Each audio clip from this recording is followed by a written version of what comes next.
Well, hello, Schmoedown fans. This is it. We have reached the finals of the movie trivia Schmoedown tournaments. We've had two big tournaments dominating your viewing life for the last couple months and ruining, I'm sure, your brackets. I'm Ken Napzok, honored to be joined today by Jenn Sterger. I'm the one that's honored. Thank you for having me, Ken. I'm honored. I'm honored. I'm honored. I'm more honored than you. We're both honored. That's a mutual honor society. Jen, these tournaments are wrapped up. They're if your done. bracket is intact, then you were drunk when you filled it out. Yeah, you saw into the future, but we are days away from the team and singles finals, and we are looking at two big giant matchups here with team action, which is Ben and Drew, and above the line going for the team finals, and of course Samm Levine and Little Evil JTE with perhaps one of the biggest comeback stories in life in the finals there. I want to know your headspace as a fan and a contributor to this Schmoedown. Where are you at right now? I think that if this tournament has proven anything, it's that this tournament makes players. It shows you who the stars are going to be going forward, and I think team action has come out of, I mean, we knew they were good. Yeah. We didn't know they were this good. We thought they were just getting lucky and hitting action on the wheel all the time, but they took drama and they still kicked ass. So I mean, what is happening right now? Well, you just made a spectacular point, Jen, that this tournament builds stars. That's exactly what you're so right about in that moment. This takes people, little Ben and little Drew, run around with their former little suits. spokespeople for Men's Warehouse, and now look at them. They lose to us, Nerds Watch. Yep. They're picking off maybe some lower-tier teams, and they come into this tournament. They have the gift of gab, but look at these victories. And we'll talk about who had the harder path for both these matches here, but look at these victories for team action. Deep Cuts, you know, underrated team. Team Trek, Manson Inman, and top 10. It was old guard, new guard, and the new kids came and blew the old guys out of the water. I don't think anyone saw that coming. No. I really don't. Before this tournament, what was your opinion of team action? I thought team action was, they're great at entrances, they're fun to watch, and you know me, I'm a sucker for entertainment. Are you? Sports entertainment, absolutely. Yeah? But I didn't see them being as well-rounded competitors as they've proven themselves to be. Right, and that's the thing. Three big wins. You're going to come out of this tournament with 4 big wins going in the title match here. But on the flip side, we had two established players. Even though they maybe had some big losses in their singles career, you had Samm Levine, the inglorious one, and the Godfather, Drew McWeeny. And this team pops in above the line. It was kind of made in a laboratory. And they come together. Some mad scientist came up with this. His name's Christian Harloff. Right. Mad scientist indeed. And you know, Jen, because you're up close and personal. You're backstage talking to these winners and losers. You know that all the hype in the world and anything down on paper, any given Sunday, any given Schmoedown, you still have to go prove yourself. Absolutely. And when you get under the lights and you sit next to that wheel, there is no telling. That wheel is very fickle.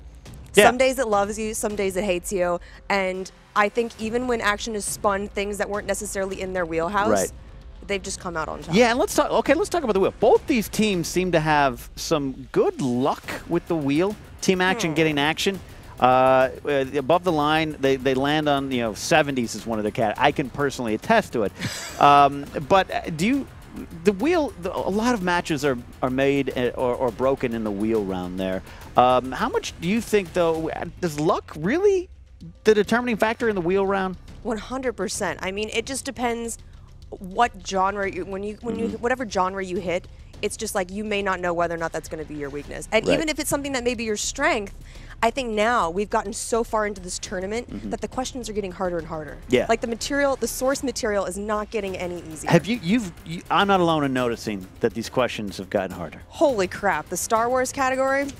I mean, yeah, right. I mean, you're back there doing your research every match, and you're making notes. And I know you probably play along here too. And, absolutely. And you and I'm not as strong in movie trivia. I don't know where you are. Are you strong in movie trivia? I'm fairly decent. You watch these but things. I'm not sitting under the lights. Right. Like I'm just sitting here. You know what I mean? It's fitzy. But yeah, these questions seem to. I play along even when I'm hosting, and I would have been blown out of the first round some of these later matches. Let's talk about above the line now. Going into this, did you have any doubts that they'd form play this well as a team is what I'm trying to say? No, not at all. I mean, look at Samm Levine has ended up in both of the finals. If that doesn't speak for his dominance as a competitor, I don't know what does. Right. And so with him, with McWeeny, you know, McWeeny just had some unfortunate luck in the tournament. Otherwise, I think they're both really strong competitors, and I think going up against them, Team Action is going to need all the luck they possibly can get. Against Above the Line, right? I do. I love Team Action, and I love watching them compete, but Above the Line is definitely, when you look at them on paper, they're definitely the favorite. In my opinion. They are. I absolutely think they are because they've proven themselves before in other capacities. Samm Levine, we're going to talk about it more, is a free-for-all winner. Even some of his singles losses are big losses to big competitors. Yeah, he wasn't losing to slouches. Right, exactly, like me or something like that. You know, he wasn't. But so these guys, Team Action, are an up-and-coming team. We know that. We've established that they're coming this big moment there. Do you think this is? Will the pressure get to them? I guess I'm asking for straight-out prediction. Do you think the pressure will get to them? Because they're loud, they're brash. I honestly don't. I honestly don't think it will get to them. I think that they have this swag to them, for lack of a better word. Right. And a lot of this tournament comes with just believing in yourself and knowing that you have the knowledge to pull out those deep cuts. Do you know what I'm saying? Believe it. It's like a fairy tale. You know, just believe in yourself. You want that Cinderella story? We're going to give it to you. Schmoedown. One of Team Action's strengths, and I like Ben, and I like Drew. There's some good suits. But they're wise asses. They are. They're smarty pantses. And all the schoolyard insults I can throw them. They are very good at burns. They get into heads. They get into head spaces of their opponents. We saw them absolutely get into the minds, if not the hearts and souls, of Scott Mance and Jason Inman. Do you think they'll be able to do that? Not easy to do. I honestly don't think. I think Mance is an incredible competitor, as is Inman, and I am just shocked that they were able to manipulate them as easily as they were. Do you think they'll be able to do that here with Above the Line? I don't know. It depends how many Inglorious Bastards references. Yeah, I mean, you can make those kind of comments and attack, you know, little corners of Sam's IMDb resume. On how many height jokes are made. Yeah, all right, Sam's shorter than some guys, and Ben and Drew are tall, drink some water, I get it. But, you know, I've been here in the announcer's chair. But their pants are short, by the way. Their pants are short? Yeah. Yeah, they're stitched on tight, too. Loosen up your pants, boys, all right? I've been here in the announce table when the Godfather, Drew McWeeny, has jumped out early, sitting there in the gorilla position, you know, we know well from wrestling there. You're waiting for your turn to, and also doing some push-ups. Doing push-ups, maybe getting the rubber band, boom, boom, spraying some water on you. And they pop out, and it's like he pops out, and it's intimidating. It's like he's like, I don't care about your conventions here. I don't care about what you got to do to show. I care about going out there to win. They aren't about the flash. Right. It's all about substance with them. So do you think these flash pop kids are going to get into the minds of these veterans? Do you think it can happen, or do you think it's an iron wall there? Not a chance. Not a chance. No, I don't. I think that's an interesting point there. I think that that might be the deciding factor. I know Ben and Drew know what they're doing out there in terms of knowledge. I think they could hang in there. And we've seen Drew lose. We've seen Sam lose. So you get a wrong category, you spin that wheel. You make that bad deal, as things can go wrong, but it might come down to that. Just veterans. Just veteran presence. Yeah. I'm going to put you on the spot. Oh, God. I'm going to put you on the spot. All right. Jenn Sterger. Give me a winner. Give you a winner. Give me a winner in the team finals. All right, I'm going with Above the Line. Going above the line. I'm going above the line. I'm going above the line. I'm taking the high road. You're taking the high road?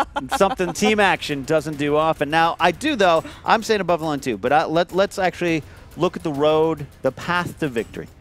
I talked about Team Action defeating Deep Cuts, Team Trek, Top 10. Above the line, Nerds Watch took us out.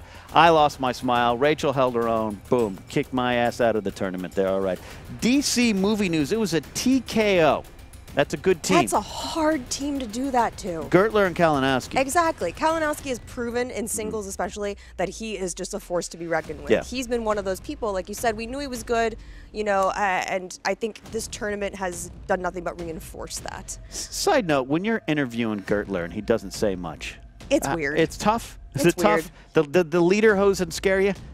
No, it's not the leader. Silence is scary. Silence. Awkwardness. Silence is scary. I think I'm pretty cool about being awkward, but like he takes it to another level. He out-awkwards me. Out-awkwards? Yeah. That's a thing. That's an accomplishment. And in the final match, Above the Line defeated Wolves of Steel, maybe even retired Mark Riley. Yeah, that was hard. Broke up this team. That was tough to watch. That was a hard match to watch, and I think you could even see it on Clark's face. Just hearing that Riley was leaving was just heartbreaking to her. And I think that that's something that, you know, she potentially is going to carry with her. Yeah. You know, she potentially carried with her into singles. You and I recently were talking inside Schmoedown, and I know you have a job to do out there, and I know you don't want to choose, and I know but you can't help but root for some people. Clark Wolf is one of those people we both root for. Yeah, you want to root for her, and it's just it's tough to see her get down on herself, you know. And I feel like, she does have a lot of.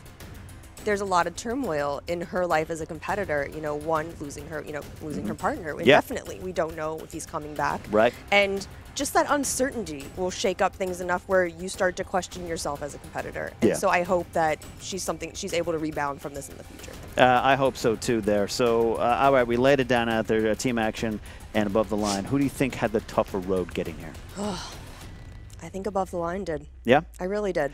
I think that those were the matches to watch. I feel like those were the matches that had you on the edge of your seat, and you were just like, what the hell is like in the match against DC Movie News, just knowing those competitors and their strengths, it was a tough match to watch because you were like, what is happening right now? Right. I agree with you there. Look, Deep Cuts is an underrated team. Yeah, and I'm not underselling any of those teams that, you know, Action faced. This tournament has 16 of the best teams. Yeah. You know, that's a truth there. But Deep Cuts, Team Trek, they're two solid veterans, but they've never really won a title. They've come close. Yeah. They haven't won. And Top 10 are the champs. That's a big victory. Yes. I want to focus on that for a moment because this tournament, the team tournament, Jennifer, created. Can I call you Jennifer sometimes? You can. Okay, thanks. But I'll call you Jenn mostly. Okay, thank God. For brevity purposes. For a matter of quickness. Jenn with two N's. This tournament had some spectacular moments, but Team Action versus Top 10. We talked about old versus new. Take me through that just as someone up close and personal watching these matches. Look, when they were going up against Top 10, I just felt like Roca, for as great of a competitor as he is, he does allow people to get in his head. Yeah. And it's so crazy because, you know, like you think the hat would protect some of that from getting in there. But besides that, like he definitely, you saw him, I don't know what it was this tournament, you kind of saw him wear it a little bit. You're so right. Jenn, you make a great point there because it's like, you saw his heart beating through his chest. Yeah. Good and bad, because maybe that's maybe part of it's because he had such high expectations coming in from last year's tournament that that does weigh on you. You know, kind of like the Cubs this year. Kind of like the Cubs. You know, Yankee fan. Let's see, that's a road as well. So, one final thing I do want to talk about before we move on to the singles tournament here. I cannot overlook the upset of upsets. The 11th seed, late to the party, way back in the first round against the 6th seed, critically acclaimed, the Beast and Whitney Seibold.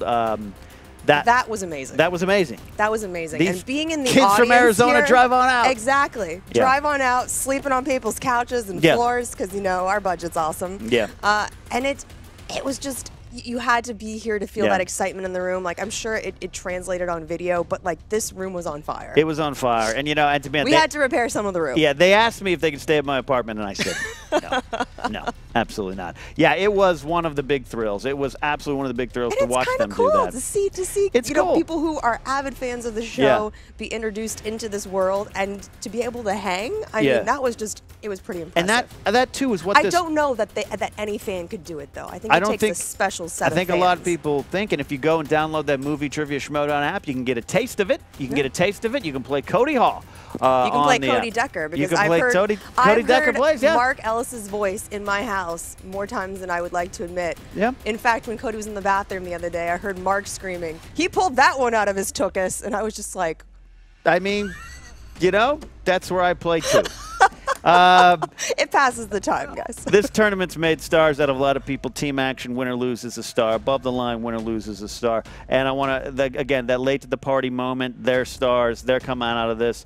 DC Movie News looking good. 6 Degrees had a big loss, but in the singles tournament, those two competitors really showed where they belong. And I think that was good for them. Yeah, I really think it showed that they could hang without the other. You know, sometimes when you're in that team environment, you start to rely on the other person a lot, and it becomes like this. Right. Like I said, it's a dependency, like a codependency thing, and I think they were able to show. You're getting deep here, Jen. I mean, this is like my therapy stuff coming out. Yes. I'll bill you afterwards. But it shows you that, you know, like they could compete as singles competitors. Right. Right, absolutely. Let's all right, so in the end, we're both saying above the line. What do you guys say out there? Tell us we're wrong. Tell us we're wrong. Prove us wrong, children. Prove us wrong. If you get that Seymour Skinner reference, I love you. Comment down below who you think you got in this one. Who you got? Hashtag who you got. Team action or above the line. But let's look at the main event. The singles tournament finale. The singles tournament finale, Jen, the Ultimate Schmoedown singles tournament has seen a lot of heavy hitting action. Yeah. Some upsets. You want to talk about brackets being busted. Miss Movies and Stacey Howard single-handedly knocked an entire legion of bettors out of play with some of their stuff there. We'll take a look at that here, but no one saw this finale coming. No one. JTE is great. He's a reigning team champion, and Sam is poised to be the #1 contender in teams here and singles. That's impressive. And both of them, though, I want to start, when we look at this, Jen, I want to go back to 2016. Do you remember where you were in 2016?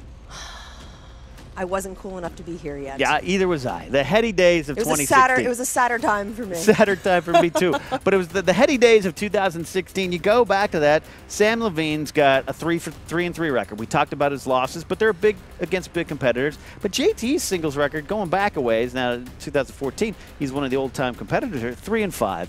And he had a year of failure. I mean, we're talking a long stretch, Jen. He lost hope in himself. Did you lose hope in JT? No, and here's why. I think JTE, whatever your personal opinions are about him, I think he's a scrappy little dude. He's a scrappy little fighter. Yeah, exactly. He's the guy that's going to break it down in boxing terms, he's the guy that's going to get in there and he's going to brawl with you. Yeah. He's going to hang with you. And maybe a cheap shot. Exactly. A cheap shot here and there. We invented rules for him specifically. That's how cheap the shots got at some point. I mean, when you have the JT rule, you know he's made an impact. But You're look, right. I think 3 JTE rules a match is, well, one, it's great for keeping the matches under 2.5 hours. Sure. But it's also, it still allows him to use it when he needs it. You use it strategically. Yes. That repeated it becomes question. A strategy. Repeated question. JT, I mentioned 3-5 coming out of 2016 there. Horrible times. I mean, he was every man's hero. He became Little Evil. 5-1 in singles this year. JT is a competitor, a contender, I should say, for the Player of the Year. But he goes in this finale. Sam, with this big record, Sam is the free-for-all winner. Now, I will say this. I don't take anything away from Sam's victory. I think he could have held his own. But when you're competing against Tom Dagnino in the final spot, I don't know, Jen. Exactly. I don't know. And he challenges Dan Morrell and loses. But Sam's got a hot hand. JT's got a hot hand. Your thoughts of these two competitors going into this tournament? Look, I think Sam has, you know, despite the Dagnino thing, I think he's definitely proven that he belongs in the finals. Right. He definitely has not had an easy road there. Correct. And I think that going into it, just looking at knowledge base, he can more than hang with JT. I think that JTE gets lucky a lot of the time. Oh. He is a less pretty Stacey Howard on at certain times. I mean, am I right? I think JT is a pretty man, but I know what your point is. I know what your point is. I'm just saying they have very similar strategies. Yeah. They don't go in overthinking it. True.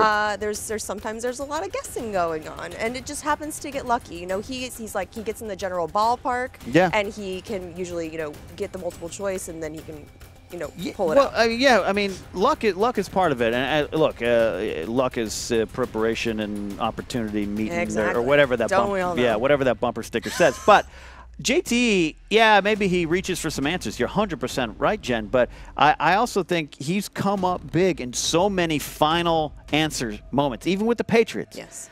That maybe we sometimes tend to overlook that when he shows up and just gives us the hand roll and the middle finger. I think JT's trick is he doesn't get easily rattled. Yes. You know what I mean? Yes. He is like, it comes to with being that scrappy kind of player. Yeah. He just is kind of prepared for everything, doesn't get overworked or like, doesn't get too just wound up in the moment. He doesn't get emotional about it. And so he's able to actually think through his big, you know, movie trivia resume and pull things out. I also think JT, and I mean this with all due respect. That means he's going to say something really stupid. Cody Hall, yeah, you're right. Cody Hall back me up. JT is just so straightforward, simple-minded. He's a smart man. With all due respect. But he's all due respect. He's just so straightforward. Movies are his thing. He's JT Movie Thinks. That's the name of his show. That's it for a reason. That's all he thinks about his movies, and I think this is he finds his chi in those moments out there. Yeah, exactly. It's all about finding that like inner zen while you're under those lights and not getting freaked out. Inner zen. Sam had some big victories. JT big victories. Let's talk about the path to victory here. The path to the finals. Sam defeats William the Beast Bibbiani. Sam struggles a little early. Beast struggles in the second round. Beast really struggled in the second round. We found that Festival Darlings was just his kryptonite. Yeah, absolutely. That was, and we haven't really seen that category. It's still there. I know it's on a wheel slice somewhere. I put it in the Lost and Found box. I never want to see that category That Lost and again. Found box is getting really peculiar. It's a little weird. There's some things in there that I don't. If you've left something in there, please come get it. Yeah. There's some lost, hope never to be found again items in there as well. The Charlie Sheen slice is also in there. That's fair. Then Sam goes on after defeating the Beast, and the Beast has maybe got to reevaluate what's going on with him. We can talk about that another time. But then Rocha and Levine get a little feud going there. And so much trash talk between these two. So much. It's almost still going here. And then Sam goes in and takes out Rocha. Yeah. Cuts him out at the knees. I don't know what that's going to do to Rocha going forward in this. You're worried about Rocha's psyche, aren't you? Yeah, I am. We'll sit him down, we'll light a fire, pour a brandy, and we'll figure out what's going on with him. I think that's our new show. That's it? Yeah. Schmoedown. Therapy talks. Schmoedown therapy. All right. And then Sam's final victory, it was over my Nerds Watch partner, for now, still, Rachel the Crusher Cushing. Yeah. Talk to me about Rachel and this tournament and what this tournament did for Rachel. Rachel has been amazing in this tournament. She really has. I think all of the women in the Schmoedown put on a very good showing during this tournament. You're not wrong. None of them have anything to be ashamed of. Yeah. Every single one of their matches was strong. It was compelling to watch. And I think that, if anything, they have proven that they can hang with anyone in this league. Absolutely, and that's another thing that I think this tournament, one of the benefits of it. But Rachel has been eons and eons. Like, she lives up to her name as the Crusher. The Crusher. I mean, I don't see her having weaknesses. Her only weakness was maybe choosing me as a partner early on. But thank you. But I think we'll see what happens there. But I think she's a threat in teams. If she finds the right partner, or if I find my smile again. She absolutely is an inner geekdom threat. And she, you know, if JT or Sam or Harloff still hold the title come January, Rachel is going to beeline right for them without a doubt. Absolutely. She will be coming for that title. I mean, it was just a, like I said, this tournament was no slouch. Right. No one in this tournament was a weak link, and it just did not come up her way against her match against double checking and match against Sam. Nope, everyone was pretty good. Well, Makuga was in there, but no. JT defeats Drew McWeeny, Jeff Snyder, we're going to talk about that, and Mike K.O. Kalinowski. This is I'll say it right now. I think he had the tougher path to victory. He did. He had a very tough, I think he had a very tough route to victory. But do you think that Sam might have a little something extra in it to fight for McWeeney's honor? Absolutely, especially after, what was it, six or seven sudden death questions? I lost track. Yeah. Big win from JT. That was a long match. It was, it was a little long. Gets a little hot in here. What do you call it, spritzing? Svitzing. Svitzing? Svitzing. Spritzing? No. Spritzing and svitzing. Not at all. But yeah, no, I'm not cultured. I do believe that JTE had a hard path. I mean, every single one of his matches was a nail biter. Going up against his partner Snyder, I mean, that was tough, and it was tough to watch too. It was. They both had their belts out, and I don't like both of them. No. I was shocked that it didn't drive more of a wedge through the Patriots than I really was nervous that might be a result of that. That's another great point. Yeah. Why didn't it? Are they stronger than we give them credit for as a team? I don't know if they're strong enough or if they're just willing to, villains got a vil. They're going to scrap, whether, you know what I mean? They can still put apart, aside their personal differences and compete for the greater bad. The greater bad? The greater bad. Hashtag the greater bad. That's a great point, Jen. Yeah, that match, brother versus brother. It was weird. You could have had a sad ballad written after that one there. And Snyder, in a lot of people's minds, Snyder was maybe a #1 contender and a future champion. Yeah. And JT comes in there and just says, I am the little evil. I am the golden god here, and with a big victory. And moves on to face Kalinowski. What do you think about that match? What did it do for even Kalinowski, making him a star? You think he's a star now? I think Mike was a star prior to this match. You have a lot of faith in his cheekbones. Yeah, he's a very strong jawline. Yeah. That superhero jawline, Yes. But I just have a lot of faith in his knowledge. He's very composed during the matches, and I really, I thought he really did have it in him to pull out this match against JT. So I was a little shocked by that result. I really anticipated it being him and Samm going into that last I understand. Yeah, finals. I don't disagree with that, and I like Mike a lot, and I like what DC Movie News does. I like Gertler's Lederhosen. I have to admit, he's got great legs. He does. He does. Don't disregard leg day, kids. I have to admit something here publicly for the first time. I definitely have a beef with the Patriots. I have a beef with the Lions Den. And Draco, I like him. I don't know what he's doing there. Grace Hancock, the Lioness, the Queen of the Jungle, what is she doing there? Dagnino, I have a long history with not liking him.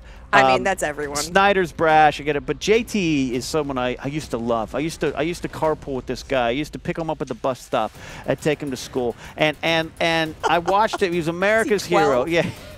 An Ecuadorian youth, yes. I watched him.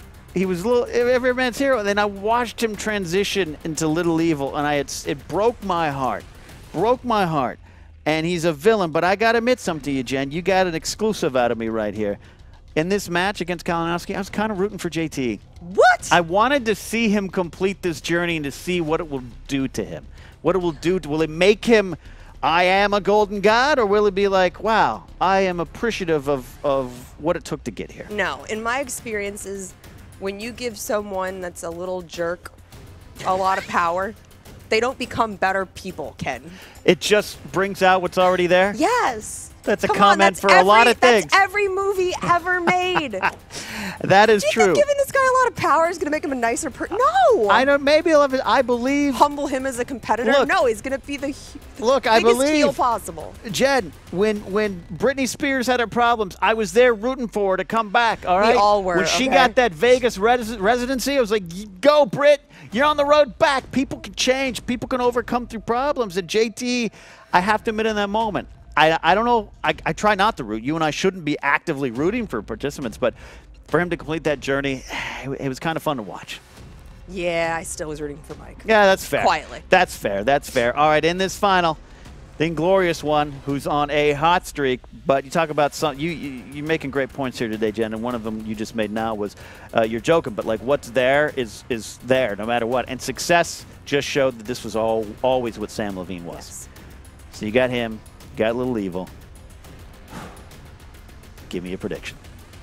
I am going to go with Mr. Levine. You're sticking with the Inglorious one. I am sticking with the Inglorious one. So you have above the line, I think, Samm. yes. No, yes, exactly. I mean, so meaning Levine will be in a position for 2 belts. I know. Come December. I think this may be creating a new dynasty. A dynasty, as Tywin Lannister would say. You get that reference now. I do. All right. I'm trying to. What about you, Ken? I'm trying to throw off your devil's advocate. My personal animosity with Tom Dagnino, my disappointment in Draco and Grace, my confusion of Robert Meyer Burnett's jackets. I'm trying to put all that aside and see if I can choose this down the line. And I have to admit, I'm going for JT. I'm picking JT. Not rooting. I'm picking JT. All right. Problem? All right. Are we going to be okay as friends here? This may be the first and last time we work together. But That is what we're going. She's got Samm. I've got JT. I think it's coming down to the end, though. Sudden death is not out of the realm of possibility. No, and like I said, JTE is a brawler. He will get in there with you. Yeah. He will take those. He will take those inside shots. Absolutely, He'll get a little bloodied. He get a little bloody. It's a good thing. It's an East Coast thing. But he, at the end of the day, I don't think he has the wealth of knowledge. Yeah. That Samm Levine does. And I think that. Okay. All goodness will prevail. You're believing in the power of good, and sometimes the world works. The force for will prevail. the dark side and the light side. This might be that battle. A little quick moment with the tournament itself. We talked about the tournament making stars. We mentioned it up top. Two great moments in this tournament were Brianne Chandler, Miss Movies, defeating Clark Wolf. They have not a feud, but a history. It's gone back and forth there. And then Stacey Howard defeating Baby Carrots Mark Ellis. Both of those we talked about at the Bracket Busters. Fun moments for me. Great moments. And like I said, I think when we did the show the other day, it was, I just think that there were such genuine moments in this tournament. Yeah. And I just think that those are the moments that people live for in this tournament. Yep. And in this game. That look on Stacey's face was just such pure joy. Great moment. I think everyone was waiting for her to rip her shirt off. We're very disappointed she did not. She had that. She was going as a Snake. Was that Snake Plissken Day? No. No, what was she wearing that day? She was had the mullet. Big Trouble in Little Big China. Trouble Little China. I got it. Guys, that you heard it here. She's got Samm. I've got JT. She may need to compete with that mullet wig on more often. Yeah, that mullet Just saying. Looked like me in 1989. That's the I had what was called a Dennis Eckersley mullet back in the day. So what we got, those are our predictions. That's some of the highlights. What do you guys out there think? Hashtag who you got. Let us know in the comments who you got in the singles final. Samm, JT, the right to face the commish, Christian Harloff, who's still out of action right now. That's why he's not here breaking it down. He'll be ready to defend the title. And let us know. Tune in for the finales. They're coming. Jen, I cannot thank you enough for joining and bringing your great insight and expertise. Oh, thank you so much, Ken. It was so much fun hanging out with you. Absolutely. Are you on the app? I am on the app. All right. Come play me. Come play. The Movie Trivia Schmoedown app is out there. Download it. Prove your medal. Tell us, hey, who I got? I got me. And defeat Cody Hall and Cody Decker in the process, or me. The tournament's out there. You Just guys don't know ask what room he's playing from. Nope. Nope. Share everything. Like, subscribe, all those good things here in the Movie Trivia Schmoedown. For Jen, I'm Ken Napzok. We'll see you next time. Goodbye.